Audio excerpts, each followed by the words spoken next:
Where's the red button that says we're live? There's the red button that says we're live. The Bad Batch aren't just fighting for survival anymore. They're struggling to become a family. It's the Bad Batch Season 1, Episodes 6 through 9, right here on your Star Wars Safe Space. And we've got company. Stick around.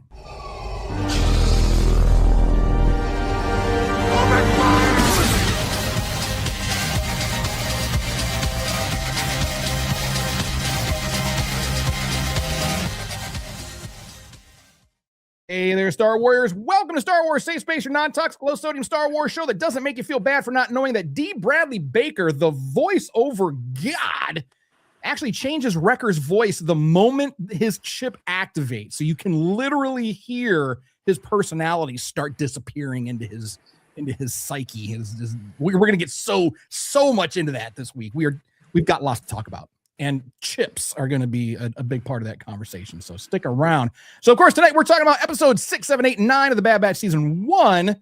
And this may be the moment that the Bad Batch really, really takes a turn where they stop being soldiers and they start becoming more of a family. So we're going to talk a little bit about that dynamic as well. So stay tuned for that. But first, let's meet the crew, shall we?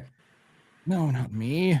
Well, who are you? I don't. I'm that Tommy guy. My name's right there. It's fine for all of our listeners. They can read it right there. It's perfectly fine. So, pilot of the infamous Parma Flyer, it's Crash. How's it going, everybody? Oh, my head hurts. Let's have a good one. Let's lock those S-files and get at it. Your head always hurts, Crash. And hailing from parts unknown, it's T to the Oni. Welcome back to the galaxy, everybody. We got a good one for today, so get your Mantel mix ready, and let's get into it. I don't have any Mantel mix. I'm a scrap. Is that what they were selling at Galaxy's Edge at the popcorn stand? Is that the Mantel mix? They make different flavors too. It's fantastic. Oh, yeah. It's I got a bucket of it, but my wife ate it before. No, I don't know. All right, so lots to talk about tonight. But first, I can talk before we get into any of that. Let's meet our very, very special guest. If I can push the right button and find him. There you go. Tim from Pop Culture Addicts. Welcome. Howdy. All right, that's enough of that. Tim, tell us about yourself and Pop Culture Addicts. All right, so I'm Tim. I like long walks on the beach. There you go. And mostly the taco trucks. I prefer taco trucks. I'm just a guy from Michigan who loves all things pop culture. Massive Star Wars fan. Star Wars has long been my addiction since I was knee-high to said grasshopper. And a few years back, I decided that it was time to take my ability to be such a talkative person and put it to somewhat good use, and I started a podcast, and that podcast was a mental health and wellness podcast. And as much as I loved doing it because I was helping myself get through some things, I said, you know what, I need to do something sci-fi pop culture. And so we started a podcast called Funny Science Fiction. Funny Science Fiction became the FSF podcast. And while all that was going on, I started a secondary podcast called Pop Culture Addicts. And I just rebranded and correlated everything back down into Pop Culture Addicts because it just made way more sense, because we don't talk about just sci-fi on our show. We talk about everything. I talk from all the way from authors to musicians to a lot of Star Wars and Star Trek actors, writers, directors. It's just a lot of fun. It's an interview-based show. And then once a week we do a live show, which basically is off the rails and insane. So... Oh, you'll fit right in here. Yeah, it'll be all right. It'll be all right. It's control. I like to call it controlled chaos. That's the best kind. That's the best kind of chaos. Real quick, let me ask you this, because I was checking out your page when we were going to bring you on. Yeah, you're very much into music. You have like a morning album cover. Oh yeah, of the day kind of thing. What's your go-to Star Wars album? Well, my go-to, it's different because my all-time favorite movie, not just my all-time Star Wars movie, my all-time favorite movie has always been Empire Strikes Back. That is my go-to movie. However, and I do have the original trilogy out on vinyl to listen to the soundtracks. It's going to be A New Hope because it's just the classic themes, and so I'm going to probably go back to A New Hope and play those. Okay. Although recently on Spotify, I discovered a guy who it's a whole playlist of like lo-fi piano covers. And I was having a tough time sleeping one night, and so I put that on out like a light. There you go. It was like lullabies for nerds. It was fantastic. Is that what it's called? Is it called Lullabies for Nerds? No, but it should be because it's fantastic. That's a thing. That needs to be a thing. If it's not a thing yet, someone needs to make that a thing. And I agree with you 100%. I think the New Hope soundtrack is amazing. Like Han and Leia's theme, that's probably one of my favorites. But the arrangement of Han and Leia's theme that they did for the Force Awakens trailer. Oh yeah. So good. That's probably like the best piece of Star Wars music because it went with the trailer. They just cut it. Everything was just so good. Oh, such a good piece of music. I was just driving home tonight from work with Kevin Kiner, Ahsoka soundtrack, and the I can't remember saying it, the Sabine speeder scene. Yeah, there's nothing like driving. It's like okay, nothing makes me want to do a little reckless driving, like just fake Japanese pop music. I was like, let's go. And I love that they're doing that. I love that we're getting more types of music in Star Wars, more genres of music, but it's still, it's still immersive. And Oga's Cantina's got a great playlist of music, different genres, and it's all done in like non-basic English. Mm-hmm. So like you get like rapping Jawas and like weekway heavy metal. I'm picturing like the music videos, and I'm just like, I need this like pumping into my veins. Well, there's that speaker that's outside of Ronto Roasters, and it's just like they're doing like a podcast or a pod racing broadcast. They're talking about like galaxy news, things like that. It's just like a regular radio show. I sat there for like an hour and just listened to that because it was different. It's like, as you walking around the park, I mean, you're hearing music here and there, but I'm hearing about this pod race that's happening somewhere. I don't know if it was Malastare. I think it maybe, I don't know. Somebody else can tell me where it was. I get so lost in the sauce on that. I would just be sitting there like, can I have another ice cream bar, please? Okay. Yeah. Yeah. And it you just get sucked in. God, I love Galaxy. Oh yeah. Such a good, we could do an entire episode. We could do a whole season just on Galaxy's Edge, but, oh man. So Tim, where you said you did a live show, where and what time? So if people want to,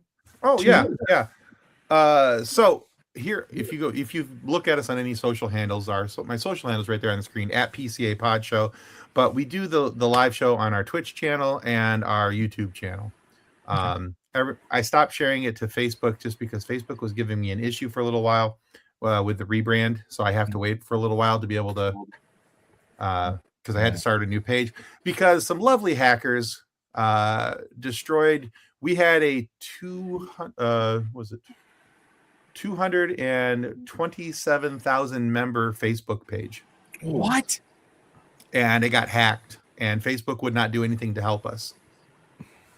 So we lost our entire group, and I had to relinquish and that was part of the reason for the name change as well, was that there were so many issues with the Pop Culture Addicts and the Funny Science Fiction FSF Popcast thing over here with those pages getting hacked. And yeah, it was pretty god awful. People were messaging me like, I can't believe you'd post that in that group. And I'm like, it wasn't me. Look at I got kicked from the group. I got banned from the group. So from your own group.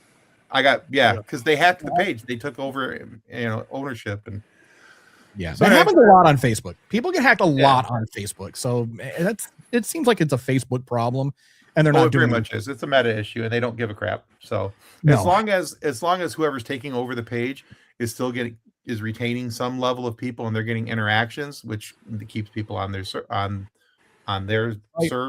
they're gonna ignore it. But I did get some satisfaction because they unblocked me for whatever reason, and I saw that they were down to like 170,000. They've lost like 50,000 people since they Good. that page. Good. I'm like, ha ha ha, dicks. That's what you get. Anyway, All right. Well, you're welcome here anytime. Always. all right, yay. So, talking about the Bad Batch, let's go. So before we like dive in to a couple of our topics, let's do a gut check. Like, how did everybody feel about this block of episodes? We had some kind of fun adventures. We're seeing the Batch just hardcore mercenaries at this point because they're in dire straits. You know, like we talked about last week, they no longer have the Republic, you know, paying for their food, paying for their lodgings, paying for their parking, you know, and you know, Sid is taking full advantage of that, you know, being the warm entrepreneur that she is. She's really taking advantage of the Batch in a bad way. So now they really are just doing merc work, not, you know, they ask questions, but they're told not to ask questions. So they're just like, okay. Obviously Crosshairs in there, you know, causing some complications. We've got bounty hunters, you know, the greatest bounty hunter in the galaxy, Cad Bane, is on site. We got Fennec Shan again showing up. Look at, is that a, Hold on a second. You're gonna see my mess behind me, but it is what it is. Screw it. fine. That's fine. Some Cad Bane action going on. Oh yeah. There we go. Ooh, Nice. ooh, I love it. Cad Bane, the greatest bounty hunter alive. And I will go out in the parking lot and fight anyone that tells me it's Boba Fett because it is not the greatest living bounty hunter, Cad Bane. Anyway, You'll get no So- arguments from me. that's what I like to hear. So gut checks. What is everybody? Tim, what are your thoughts on this this episode, this 4-episode block? So number one, I forgot how much I hated the episode number 6, decommissioned. Yeah. It's not a bad episode. And I shouldn't say hate. I don't hate it. I'll rewatch it. I rewatch it so I start watching Star Wars from the very beginning, chronologically all the way through. I get to the end, I start over again. But you know, there's very little that I skip. And this is one of those episodes that I just tend to skip because I'm not a big Trace and Rafa fan. They, as far as I'm concerned, typically they don't add much to the story. They're usually there for filler. And I think that's because Clone Wars season 7 kind of with their storyline kind of put me in a negative feel for them, but that's fine. But I do love the Battle Scars episode.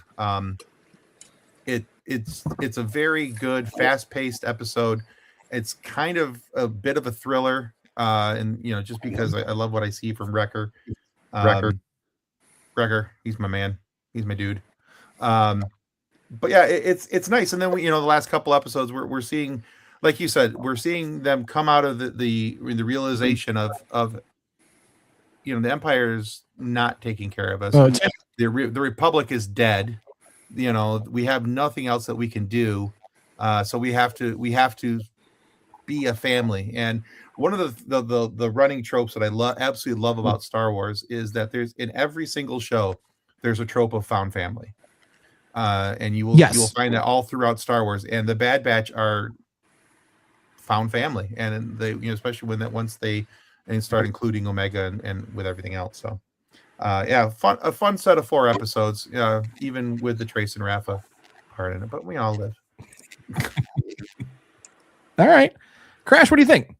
I like this set of episodes in that, kind of like we were saying, this was like their first reckoning of we're not in Camino anymore, and we had the merc work for Sid. We're starting again.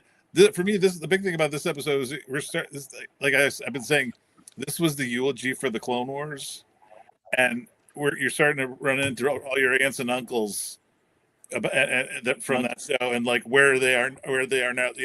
The Martez sisters, even if they're not your favorite, you remember them from that Ahsoka arc, and like, how are they progressing in this new Empire? We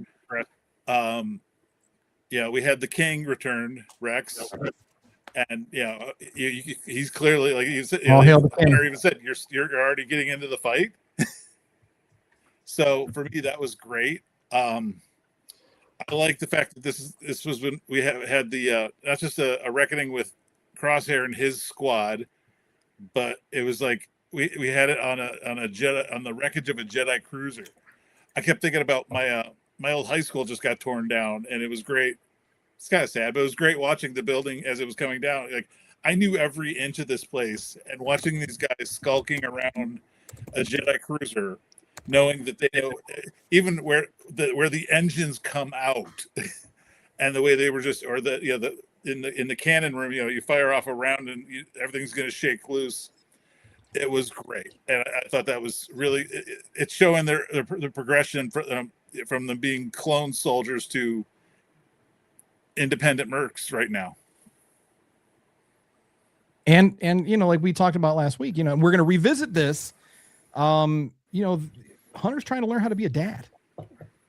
It's like, how do you do that? That was not on his clone trooper bingo card.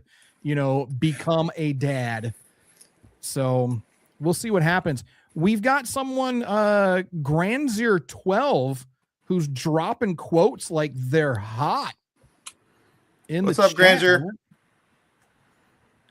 How's it going? Hi there. I'm not like I'm not a Japanese anime mech warrior aficionado, but is that Transor Z? I don't know what the looks like it. I'm seeing a very tiny icon on my screen, but yeah, it kind of reminds me of Transor Z. There, I used to love Transor Z. Anyway, Tony, what are your thoughts on these 4 episodes? Honestly, these just kind of made me nostalgic because we go from the Martez sisters to Rex, and then into Cad Bane, and honestly, it made me feel like we talked about in previous episodes. Was this show necessary? Right. And yes, watching these particular episodes, like, to me, it's I'm seeing like pretty much this entire arc to me was like, if Ahsoka wasn't around, none of this would have happened. And it makes me wonder where she is in this picture. And like, we talked about, building a family and having Omega trying to learn from these guys. If she'd had Ahsoka around as a mother figure, and as part of this whole group, I mean, it would basically just be a direct carryover from the Clone Wars. And I'm still loving the show, don't get me wrong, but these particular episodes were kind of like, you're just reminding me of things from Clone Wars. I want you guys to be your own thing. I want you guys to focus on your own thing. And it felt like these episodes didn't really do much to advance that for me. Okay, that's fair. That's fair. And we see this a lot with things from the Filoni-verse where he pulls things. Filoni he's one of us. He is that kid with a toy box full of toys. And when we were kids, we had Star Wars action figures, we had G.I. Joe, we had Transformers, and sometimes they're fighting each other. Sometimes Luke and Optimus Prime are going to team up against Megatron and Cobra Commander. It's just that it just happens. You pull your favorite toys out of the box to play with them. And Dave does that a lot. And a lot of people complain about that.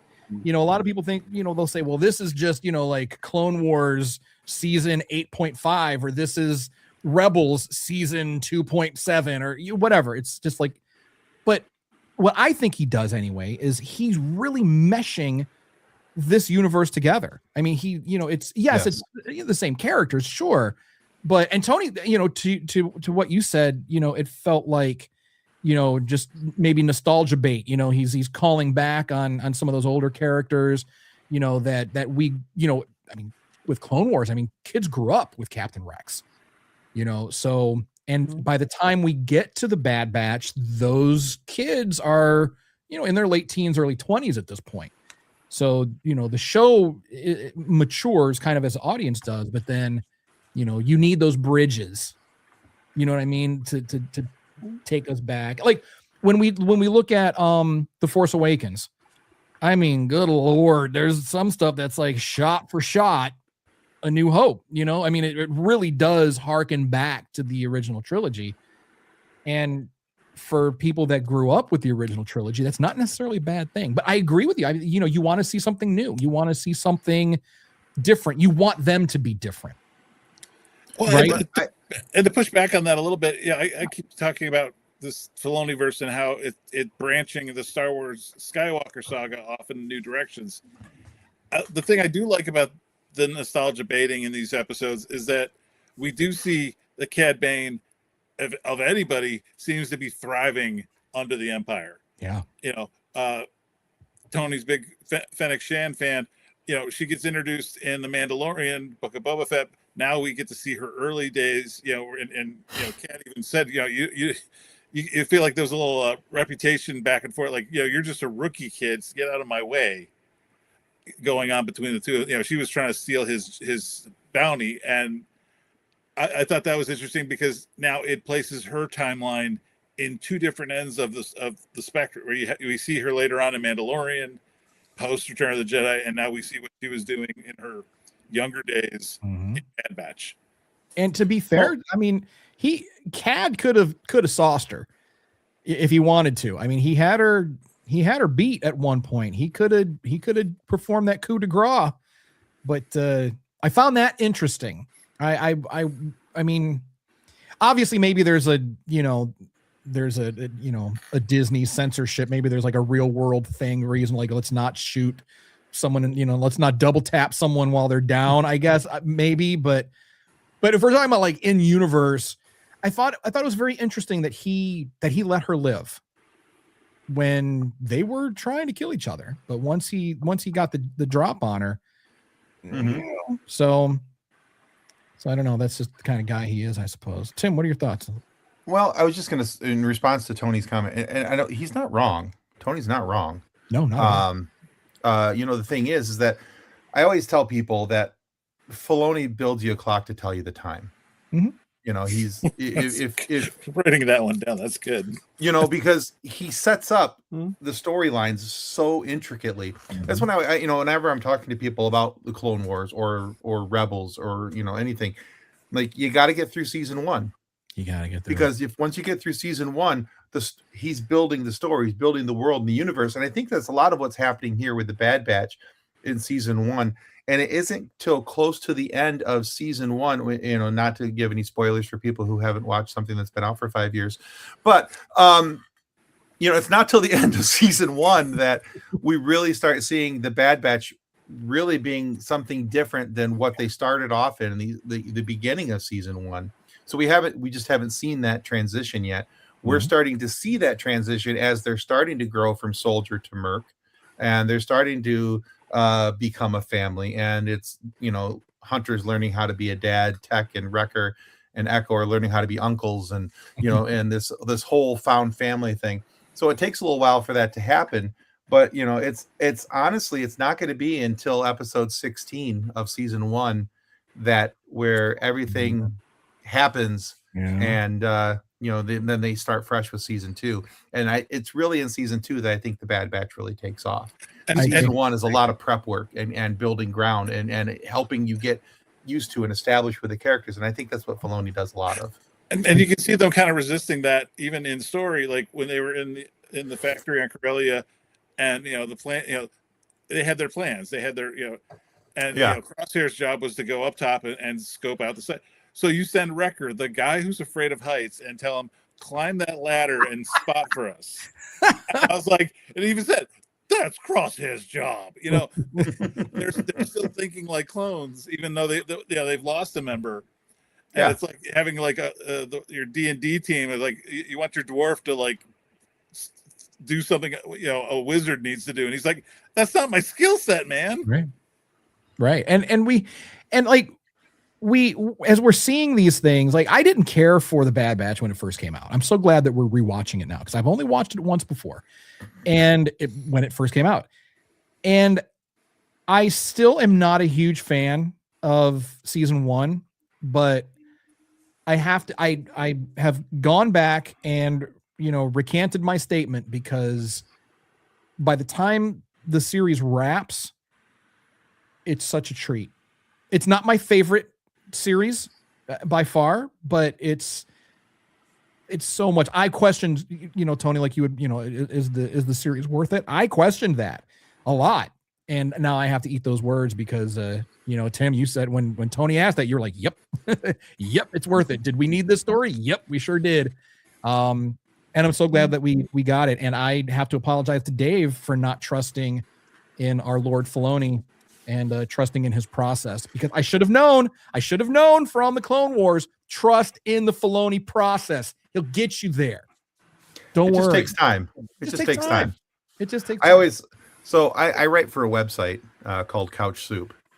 And I write a lot of Star Wars stuff there. As a matter of fact, I got an article in for review right now about the upcoming Maul series. Yeah. But one of the things I often say in there is that, you trust the process of the Holy Filoni and his favorite Favreau. They'll get you there. It just takes time. Takes time. It takes time. And they're two of the best things that ever happened to Star Wars, in my opinion, just because I think they are us. It was a little while ago. They did Dave and John. They kind of did like a recreation of that. It was like a Hoth place. Kenner ad. Yeah.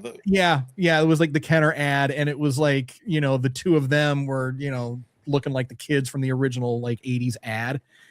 And you know that they had or still do have those same Kenner toys somewhere. And if they, but now they can just buy them with the massive amounts of adult money that they have. But they have Star Wars money. They're good. They're good. They're good. They're fine. You can tell when someone is a fan, and I think this is across any franchise or fandom. When you've got writers and directors and producers and teams who are fans of the material, you feel that in the finished product. And everyone see when they do these promotional tours for movies, and they always get the actor or the director, and they always, I'm a big fan of this. I was always a big fan of this. Like, you're ever going to get somebody to go, oh yeah, I'm just here for the paycheck. Yeah, but you can tell when someone like Tom Holland apparently has been like deep diving on Spider-Man fan forums to hear what people like us want out of a Spider-Man movie, and I guess he's executive producing or he's very involved in the process. Okay. So he's been lurking in the comment section, and I wonder if sometimes I wonder if some of these crazy rumors you see are actually from the studio or people like what would you think of this guy showing up out of nowhere? And when everybody thinks like even with Supergirl, Jason Momoa as Lobo, is that acting? I don't know. I think it's just him. They just gave him showing up. That's just Momoa and face paint. That's all that is. Yeah. Here, take some fangs, put on some face paint, and just go. Maybe read some lines, maybe not. But you can tell when somebody's a real fan versus just giving the line in the press junket when I'm a fan. Sure you are, buddy. Like, you know what? And I would hate to be the person that interviews Sam Witwer for one of these press junkets, because he's going to give you so much information that you didn't ask for that you're going to walk away so much wiser on Star Wars than you walked in. And it's not going to be the typical, what was it like working with so-and-so? And or it's hard days on the set. Or Sam is going to be like, well, we came in and it was not, the lightsaber, the hilt was not the exact same length that it was that Maul made when he was here and it's just like, oh my God, I love you so much, Sam Witwer. Two notes about Sam Witwer. Yes. I've been fortunate enough to have him on my show a couple times. Oh. So the first time we used to do an end of the show trivia thing. Mm-hmm. And we'd have people on and we'd be like, hey, and we'd ask him. He was the last person we did that with. Because he was answering questions before I even got them finished. Yeah. And I was like, he was 5 for 5. And I was picking some pretty aggressive questions because, Sam is Sam and he's got a reputation for being, a master of Star Wars lore. And I was like, and we talked about that. We talked about I would love to get Sam on the show. We haven't reached out. Maybe you can, after the show, let's talk about maybe reaching out, how we can get in touch with him. I want him on the show, but I don't want him on the show because when he's on the show, it's going to be very clear that I don't know as much about Star Wars as I think I know about Star Wars. Tommy's gonna be like, just wreck me, Daddy. Go. Just I don't know where to get it's painfully obvious that he knows more than anybody else than when he's talking to you. He's extremely gracious about it, though. He does really well at not making you feel bad. Yeah. It's after you get done and you go back and watch it and you go, God, I know nothing next to him. Right? You know nothing, Jon Snow. He told and during the interview we had with him, he told a great story about how when he was first coming, they're bringing back Maul and all this stuff, about how he was correcting Filoni about Star Wars lore. Yeah. And how, oh no, you can't do that because that person's already dead and there's this and you're all out of timeline and I was like, wow. He's like, yeah, and somehow I kept the job. Of course he kept the job. Dave's not getting Witwer. It's Sam Witwer. So, come on. All right. Yeah. So, oh man, when we get to Rebels, I really do want to reach out to him because I want to talk to him about the desert rat scene. And yeah, I really, really want to talk to him about that because that's my favorite scene in all Star Wars. It is like the best lightsaber duel in all of Star Wars, bar none, because it's so Lucas, it's so Akira Kurosawa, it's so samurai, it's so foundationally and fundamentally Star Wars. And it takes two to tango. Let's give some credit to Steven Stanton for being a good acting partner and carrying the Guinness. An amazing legacy. Kenobi. Yeah. They were both excellent in that, and not just for the fight, the dialogue, and that's not to get ahead of things for Tony, but that episode is like peak Star Wars. Okay. I was really it's been out there enough. I've seen it. It's just there's no. All right. Yeah. So let's talk about this chip thing, shall we, gents? We've seen up to this point, Wrecker's been having some headaches. There's some things going on. He takes a lot of hits to the head. I mean, is it because, and this is, jump in if you have an answer. This is kind of a hypothetical. Is the chip affecting him in the way that it's affecting him because, and this is something that my wife brought up, that potentially he has a weaker mind, so maybe it works a little bit easier on him. But Crosshair does not have a weak mind. Crosshair is sharp and highly intelligent. And I wouldn't even say that Wrecker has a weak mind. He has a childlike mind, but I wouldn't say that he's by any stretch. Mind. Exactly. I don't know if it's that so much as the amount of hits to the head that poor man takes. I mean, he's getting bonked on the head a lot. So, he's a walking CTE. So, jeez, he really is. Even with the helmet, no helmet, it doesn't matter.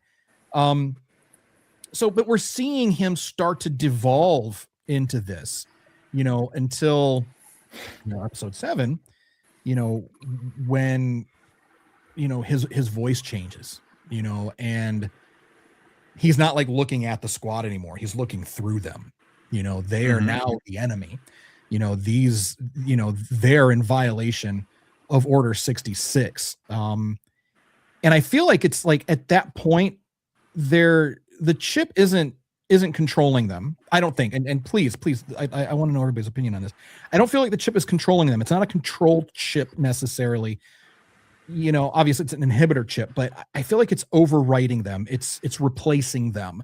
He's not choosing to do any of these things in that moment, but he's aware clearly because he's very apologetic. He feels terrible for the things that he did. He seems to have been aware, but trapped inside of his own body. But is that chip really designed to inhibit, or is it designed to overwrite? Because we know that ironically, the clones are very individual in nature. So Tim, What are your thoughts on that? What do you think? Yes. Okay. To both answers. No, okay. In all honesty, yes, to both answers. So expand on that if you could. Oh, okay. Well, fine, I suppose. So inhibitor in the fact that it inhibits them from acting out Order 66. So that's what it's inhibiting. Right. So it inhibits them from going off on revealing their true purpose until the point of when that is switched and they go. But then, yes, I believe it, because if you watch the end of season 7, when of Clone Wars, when those all get turned on And you watch how Rex is trying to fight it because it's overriding him. It's overriding the things that he's trying to do, and he's trying to. And Rex has a more developed mind. He's a true clone. He's not a. We have to remember the Bad Batch are called that because they're a mutated clone. Yeah. There's things that are different about them, and Wrecker's just I love him to death, but he's a big dumb animal. And he's there to clang bang and have some candy along the way. He's there to wreck, eat popcorn. Exactly. Yeah, that's if he could wreck some things, blow some stuff up, his day is made. So so it inhibits them from executing Order 66 too early. And once that switch is flipped, then it's rewriting and using for the purpose that the Emperor had set them for. Yeah. Tony, Crash, what are your thoughts? What do you think? Go ahead. So, I mean, to answer the questions that you asked, have you guys seen the Black Widow movie? Yeah. Yes. Yeah. Okay. The scene in that movie where the one girl falls and breaks her leg and is basically commanded to kill herself. Right. And she's talking to the other widow. She's like, I don't want to do this. And then does it. To me, that is exactly what these chips are doing. It is they're still in there, but they're being overridden and being told to do something that they don't want to do, but their body's making them do it regardless of whether or not their mind is agreeing to it. Mm-hmm. That's an interesting point. Has everyone seen the original Conan movie with Arnold Schwarzenegger, James Earl Jones? Everyone's on board with that? It's been a hot minute or 12, but yeah. So there's a scene, spoilers, if you have, this movie's only been out for like 30 years too. So you haven't seen it. Anyway, there's a scene in there where James Earl Jones as Thulsa Doom, what a performance, but it's James Earl Jones, of course, where he's talking about power and how the power of the flesh, is more power than the power of steel. And there's all of his, his cult members up on the rocks above him. And he points to a girl. And he's like, come here, child, come here. And she just steps off the cliff and just plummets to her death, like through a floor or something. And he tells Conan, he's like, that's power. That's real power. That's the power of flesh. Now, I said all that to say this, Tony. Do you think that, and as far as I know, we haven't seen this anywhere throughout, the whole Order 66 debacle, but do you think that with these inhibitor chips, do you think that the clones would do something like to self-harm? Do you think that if someone said, hey, jump off this cruiser for no good reason, good soldiers follow orders, would they follow that order? What do you think? Yeah. Tim says, yeah. I'm not sure, to be honest, because in particular, the way that I read everything that's happened as far as these inhibitor chips are concerned, the Order 66 was always in their head. It was just a matter of being told to execute it. Right. So unless there also was an Order 88 or whatever, that said, kill yourself, I don't know that, I don't think Palpatine just walks up and says, hey, go kill yourself. I don't know that they're just going to do that, because I don't know that was pre-programmed into them. Right. Yes and no. It wasn't. Okay. It wasn't entirely pre-programmed into them, but you have to remember that these inhibitor chips were there to make sure that the clones were 100% loyal and obedient, and they would do whatever was told of them. And so that's also part of the struggle when we see Crosshair continually say, good soldiers follow orders. That's why when Wrecker's chip goes off and he picks Tech up off the ground, I swear to God, I thought first time I watched him, I'm like, well, that's how Tech dies. That's a wrap on Tech. But even then, he's like, good soldiers follow orders, because that's what's ingrained in them. And if you go back, Attack of the Clones, when Kenobi's walking the hallway with the old long neck there, I think it's Lama Su that he's talking to at that point. Our clones have been trained to be completely obedient to your every order. So those clones would do whatever they were told to do, and especially in a inhibitor chip gone off, and they now they're really being controlled. Right. And it's interesting I too. Like, I know it's not canon anymore, but when you look at the micro series, there's a scene in the micro series when oh my god, why can't I hit the Jedi with the horns? I can't remember his name. Stasi Teen. Teen. What is it? Sacine Teen. Teen. I knew it was Teen something. Teen Titans, not Teen. Okay.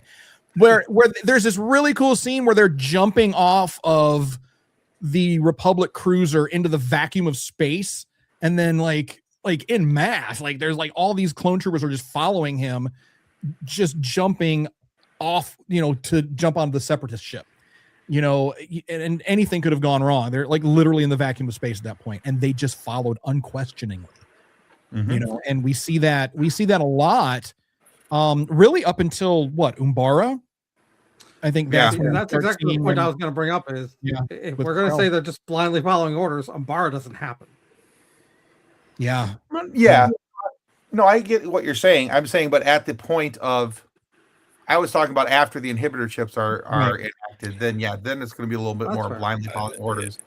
Before then, you're absolutely right, Tony, because without that, Umbara doesn't happen. They don't go up against the worst Jedi ever to be called a Jedi.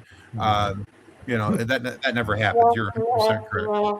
That's for you, Krell. I mean, that's so much more that Krell deserves.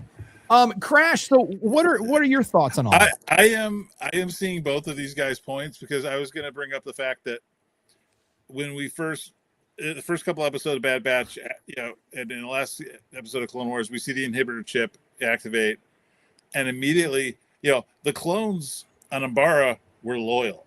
They were loyal to each other. They were loyal to their Jedi. They were loyal to the mission. When the inhibitor chip kicks in, they got mean, even amongst themselves. Yeah. And I think that was part of the Sith Imperial mentality. He doesn't want loyal soldiers. He wants obedient soldiers who will do the unthinkable if I command you to. And when Wrecker's chip clipped on, I mean, you take the sweet guy, Mongo, Mongo good, and all of a sudden he got scary fast. Yeah, I think you could see it in Omega's eyes. I've been watching these episodes, and one of my notes was that, not to get too far ahead, but I think Omega's enhanced talent is that she can sense these guys as individuals, much like a Jedi would, shall we say, with somebody with an M count, shall we say, right? That her buddy, her Martell Bix buddy, Wrecker, all of a sudden she doesn't recognize him because the chip in his head, he went dark.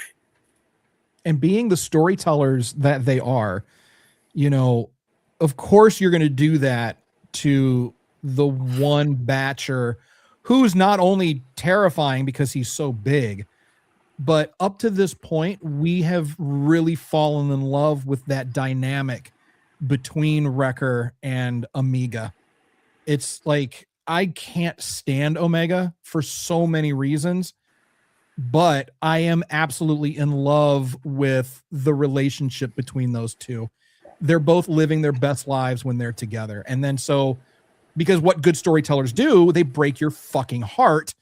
And that's exactly what's happening here when she is, it's like, what do I do? Like, this guy, he's my brother. He's like, and I'm about to sauce him, or he's going to sauce me, so it's just heartbearing. And, she, like, they wouldn't even leave the room. They put him in the scanner. He said this, their ex-seller, this the fact she wouldn't leave the room. Omega was like, nope, I'm not going anywhere. And that's my buddy. It's just it's just right here in the feels. But which is a nice transition into our next segment. The cost of caring is what we're calling this one. So we're seeing Omega has been nothing but trouble this entire time. Let's be honest. All of the trouble they've gotten into has been directly or indirectly caused by this young little person. And we see it with with Hunter. Hunter maybe could have taken Bane, maybe, but we see his eyes flicking back and forth. His only purpose in that moment was to protect Omega, and he lost his edge because he was concerned. And we saw that in, was it the Book of Boba Fett with Cobb Vanth and Bane? Cobb's deputy. Cobb was concerned about the deputy. Bane, seeing that hesitation again, seeing that caring, he cared for someone else, and that's always the good guy's flaw. Not to get outside of our jurisdiction here, but in the greatest Batman film of all time with Clooney and Arnold, All right, I'll see you guys later. I gotta go. Yeah, I was wondering who was going to give me shit for that one. So, but there's that scene, save the bird or catch the villain. You can't do both. And we've seen this. This trope is not new. We've seen this in stories, for thousands of years. The bad guy uses the goodness of the good guy in order to get away. So we're seeing Hunter's eyes going back and forth. He gets blasted. And in that moment, for me anyway, that's when I started realizing that they really aren't, they're not just soldiers anymore. They are starting to develop this family, and they say that, all throughout the Clone Wars, these are my brothers, I'll die for my brothers. But there still is that squad vibe, and, for our military members, our veterans, you do develop these familial bonds with people that you're trauma bonding with them. You go into these harsh environments and these difficult situations, and it is like a family. And sometimes you stay in touch with them. They become lifelong friends, and sometimes military members become closer than actual family. So we do see that in the Clone Wars, but the Bad Batch still just felt like a squad. They care for each other. They don't want anything to happen to each other.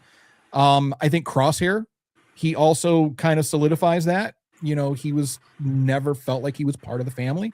He's just there. He's just a squatty. He's just there to do a job. He has a very specific purpose. So, and we see this time and time again in Star Wars, the found families, Tim, like you had said. It's almost like family becomes a weakness until it becomes a strength. And that's when we see the heroes really, it's the classic take, on the hero's tale, the hero's journey. So was it that cost of caring that cost Hunter the fight between Bane and Hunter? Is Omega, I asked this last week, is Omega more of an asset or a liability at this point? Thoughts? Tim, what do you think? Right now she's a liability.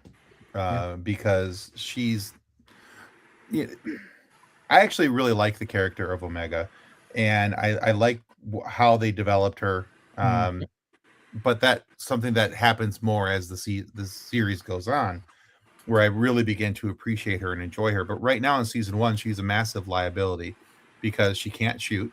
She doesn't know how to do anything. She's always underfoot, getting into, because she's a kid and she's never been off Camino, and she's going to planets where there's grass and there's trees, and all she's known as long neck aliens and rain. That's what she's got. So that she's getting all these new experiences, and she's trying to take all of this in. And the Bad Batchers are feeling protective over, because there's that family feel. Oh, this is our sister. Right. This is our clone sister.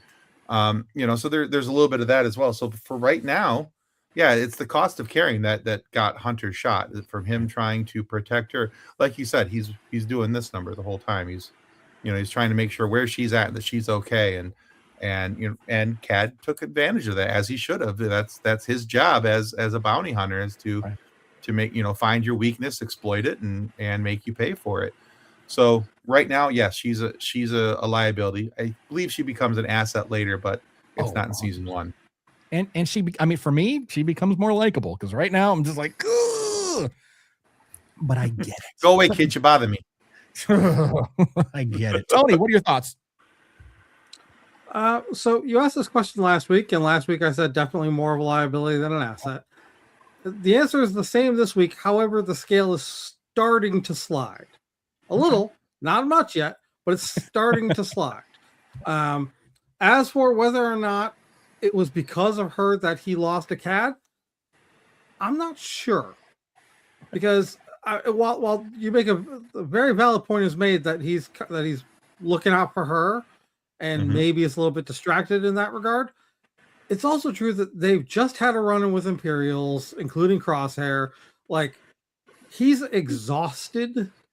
Yeah, at this point, and Cat is just sitting there ready to go. Like, I don't know that he would have won anyways. That's fair. And I'm gonna pile on top of that. Not only is he exhausted, he's exhausted because Crosshair's fighting them with their own tactics. The Tech hacks the comm signal of the TKs, thinking that gives them an advantage. It was bait. Oh, 100%. Yeah. He knows that they're going to head for the hangar deck. He sends a squad there ahead. Crosshair is using his knowledge of the Bad Batch against them, and that I think, to Tony's point, Wrecker was at his wit's end because he's fighting one of his brothers, and now here comes this third guy in, wanting to take the kid. And it was a classic Western showdown. Cad Bane is a very Western motif style character. Yeah, he was designed on purpose like that. Yeah. So you would think, because we've seen Wrecker, in the training, in the first episode with the training, take a live fire hit and keep going. But for some reason, Cad Bane puts 2 into Hunter's chest, and he's down for the count for a while, because the bad guy needs to take the kid and get away. Right. So I think Hunter was just at his wit's end. And speaking of is carrying a liability, don't forget that these guys wouldn't have even got off Camino if Nala Se hadn't messed with the doors. Hired Fennec Shand. We find out she hires Fennec Shand to retrieve the kid, whereas Nala Se and Tao Wei, they're hiring Cad Bane to obtain the kid. So there's multiple players involved, and I don't think the Bad Batch has figured out. I think this is the episode arc where they're just starting to figure out that Omega is a hot commodity for a lot of people above their pay grade, and they don't quite understand what's happening yet. Oh, by the way, we're dodging one of our own hunting us down. So this was a very interesting episode arc in that this is the first time we see the guys, this unstoppable, squad that was supposed to be able to take out droids with these. This is the first time we see them outmatched on, this is 3D chess and they're playing 2D. Yeah. And we're seeing their vulnerability. I mean, that's like, you bring up a great point. I mean, they're the A team, they are they're that death squad. I mean, they've got the skulls and everything. I mean, they're hardcore. Like, you don't mess with these guys. They're the squad that should have been Omega Squad. I'll drink. I don't mind. So that's the squad they should have been. But anyway, but now we're seeing them all in a really vulnerable state. And, we didn't get that a whole lot in the Clone Wars. We had some really nice moments of vulnerability, especially with Rex. And we're going to get more in Rebels. But, this is different now. It's like survival's not enough anymore. We know they can survive. And notice how fast Rex was trying to bring them into his fight, and him and Ahsoka, and we're assuming the Martez sisters, that branch of the early rebellion. And Hunter was like, I don't know, man. I got this kid now. Right. And Echo wanted to just jump in because he's still loyal to Rex. And it would have been the easy choice for them. Yeah. That would have been the easy choice. It's like Crosshair choosing the Empire. It was an easy, safe path to follow. Whereas Hunter is kind of like, well, we've got this new player that changes the scenario for all of us. He knows that that's not who they are anymore. That there are combatants. Yes, of course, but they're not war fighters anymore. Can they fight? Yeah, of course they can. But they're not war fighters anymore. Rex is going to have to be on his own for this one. And I think that was the turn for me when Hunter turns Rex down, to do what he was programmed to do. I mean, this is what you were built for, Hunter. I mean, you were built for war. You and the rest of your brothers were literally built for war. And now you're not that person anymore. Your brothers are no longer those people anymore. And it's almost like they're becoming better people, but worse survivors. And is that a good trade-off in this galaxy, do you think? I mean, it's like they're, I don't want to say they're becoming worse survivors. They're changing. They have to change the way they survive. But they are becoming. Yeah, I think better. that's probably a better way to put it. There is that they're just becoming better. They're changing their survivorship because they're changing structurally, emotionally who they are. Right. They're instead of having the inhibitor chip flip the script on them and tell them how to behave, they are real world reacting to life, the challenges, the need to provide for this new family, the need to protect this family field and protect this child and do all these things. It causes a lot of different emotions to come up, and that's part of the reason why I thought and I give a lot of credence to what Tony said, because I didn't think about that, just coming back from all that fight and he's tired, a little distracted, but yeah, pointing out that they're literally maybe a couple days past brain surgery. Yeah. Like, literally. Yeah. That's a great point. I mean, you're not wrong. You're not wrong. But yeah, it's just, there's all these things that are happening to the Bad Batch all at one time. And they're going from 0 to 60 at Mach Jesus. I mean, this is they have to get quick on the uptake. They can't just sit back because there's all these things happening around them. And everybody wants to kill them, is what it feels like. Everywhere they go, there's somebody that wants to fight them, do them harm, and so it's either they either want to kill the Batch or take away their little sister. This youngster that they now feel responsible for. So it's like they're getting it from every single angle. And do we know how much time has elapsed between, let's say, episode 2? I mean, episode 1 still was taking place during Order 66 and Revenge of the Sith, and not Revenge of the Sith, but Revenge of the Sith. Yeah. And all that. So, Keeper of the Holocron. Do we know how much time has elapsed between episode 2 and where we are with episode 9? Because it feels like a matter of days. It feels like they've been, Tim, like you said. I mean, 0 to Jesus. It's just been non-stop for these guys. Yeah, it's just a constant change. And I've looked into this, and I don't see any definitive answer. Yeah. I mean, based just on time frame of where they've traveled in the galaxy, obviously, there's something to be said for going to for going to light speed and whatnot. But it's probably been 5 or 6 weeks. Yeah. But that's about as much as I could possibly give them time frame wise. Yeah. Wrestled a Rancor, fought off Dianogas, had brain surgery, 2 bounty hunters, 1 bounty hunter twice. Yeah. It's a to-do list, man. And these boys need a spa day or something. Yeah. Yeah. And it's it's a lot. I think as far as time frame goes, we're immediately, this show is designed to fit in right immediately at the end of Clone Wars. Yes. And right at the conclusion of Order 66. Right. So it's going to be within weeks of that, because we're still seeing clones in the commissioned army. Yes. We're still seeing, all these different things that we're still the to chain pass code off. system. Yeah, we're still seeing a chain code system. We're still seeing all these things. So this is very early Empire at the end of the Republic, very early Empire. So we're talking days, weeks, I think, Tony, that's a fair estimate, about 5 weeks or so, give or take. Yeah, weeks to a couple months at most. Yeah, at most. All right, so that's going to do it for us this week. Next week, homework, episodes 10 through 13. Well, I thought we were shifting over to Maul. Oh, that is next week, right? Yeah. Oh, yes. that's Monday. Right. So Whoa. next week, homework, watch Maul. And we'll be diving back into the Bad Batch once Maul wraps. I don't think we're going to do double duty on this.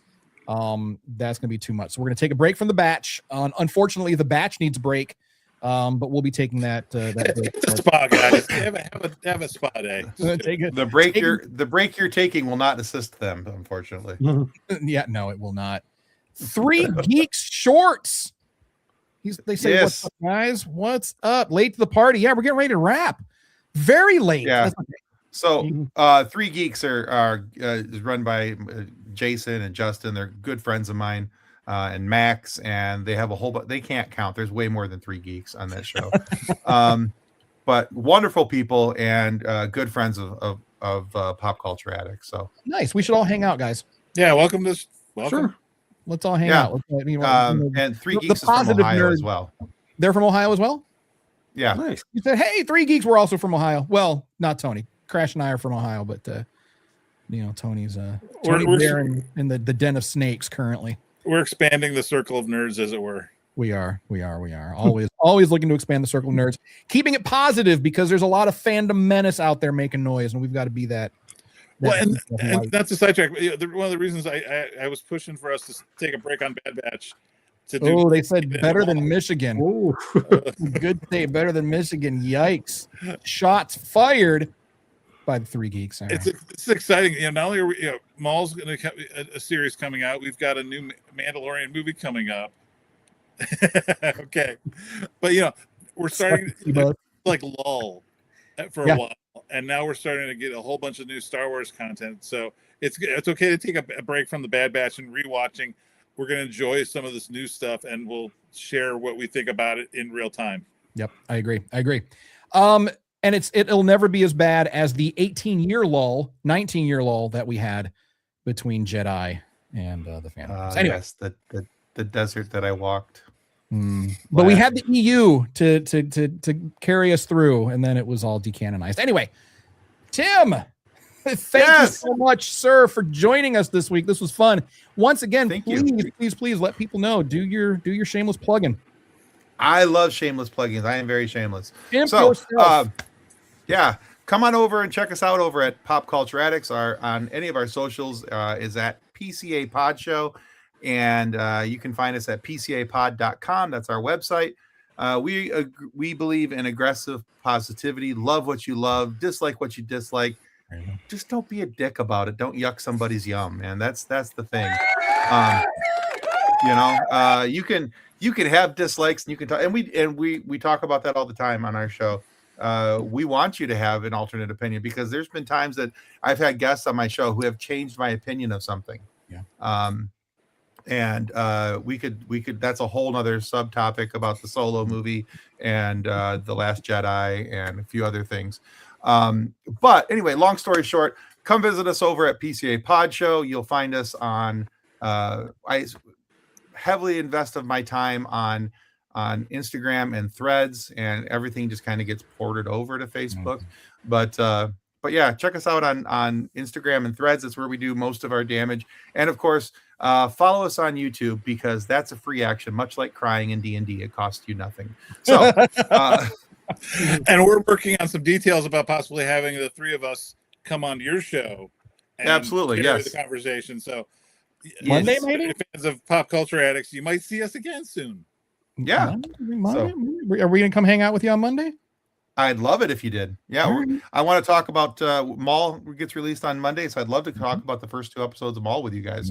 Just get a feeling for Maul. Get to see my boy Red all over again. Yes, sir. Yes, sir.